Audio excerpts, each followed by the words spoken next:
গত কয়েকদিন ধরে রাজধানী সহ দেশ জুড়ে চলছে তীব্র ভ্যাপসা গরম। প্রখর রোদ আর বাতাসে অতিরিক্ত আর্দ্রতার কারণে গরমে ওষ্ঠাগত হয়ে উঠেছে সাধারণ মানুষের জনজীবন।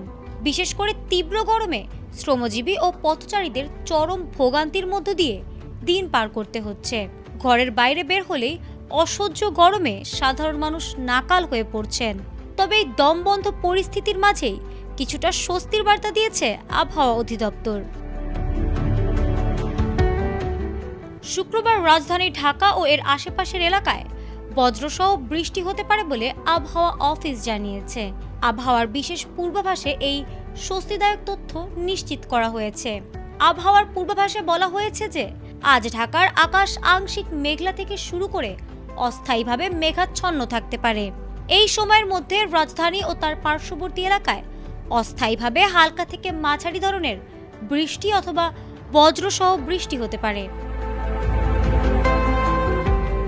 বৃষ্টির পূর্বাভাসের পাশাপাশি বাতাসের গতি প্রকৃতির বিষয়েও জানিয়েছে আবহাওয়া অফিস। সাধারণত দক্ষিণ বা দক্ষিণ পূর্ব দিক থেকে ঘন্টায় 10 থেকে 15 কিলোমিটার বেগে স্বাভাবিক বাতাস প্রবাহিত হতে পারে।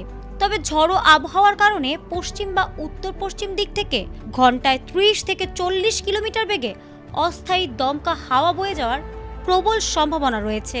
তবে বৃষ্টি ও দমকা হাওয়ার আভাস থাকলেও আজ দিনের সামগ্রিক তাপমাত্রা প্রায় অপরিবর্তিত থাকতে পারে বলে জানানো হয়েছে। এর আগে শুক্রবার সকাল 6টায় রাজধানীতে সর্বনিম্ন তাপমাত্রা রেকর্ড করা হয়েছে 29.2 ডিগ্রি সেলসিয়াস। ভোর থেকেই বাতাসে জলীয় বাষ্পের আধিক্য অনেক বেশি ছিল। সকাল 6টায় বাতাসে আর্দ্রতার পরিমাণ ছিল 89%, যা মূলত শরীরের তীব্র ভ্যাপসা গরম ও অস্বস্তি অনুভূতির প্রধান কারণ হিসেবে কাজ করছে।